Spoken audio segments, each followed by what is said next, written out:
តើអ្នកដឹងទេថាអំពើល្អរបស់គ្រីស្ទបរិស័ទខុសពីការធ្វើបុណ្យទូទៅយ៉ាងដូចម្តេចសូមកុំទាន់អស់រំលងសូមមើលវីដេអូនេះឲ្យចប់ជាមួយគ្នាណា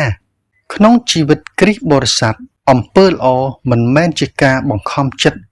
ឬធ្វើឡើងដើម្បីបង្អួតកិត្តិយសផ្ទាល់ខ្លួនឡើយប៉ុន្តែវាគឺជាផលផ្លែ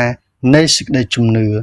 និងការឆ្លុះបញ្ចាំងពីសេចក្តីស្រឡាញ់របស់ព្រះដែលគង់នៅក្នុងចិត្តរបស់យើងនៅក្នុងគម្ពីរអេភេសូរជំពូក2ខ10បានចែងថាត្បិតយើងរាល់គ្នាជាស្នាព្រះហស្ថដែលទ្រង់បង្កើតក្នុងព្រះយេស៊ូវគ្រីស្ទសម្រាប់ការល្អដែលព្រះបានរៀបចំជាមុនឲ្យយើងរាល់គ្នាប្រព្រឹត្តតាមព្រះយេស៊ូវបានធ្វើជាគំរូនៃការបន្ទាបខ្លួននិងការបម្រើដូច្នេះរាល់អំពើល្អទោះតូច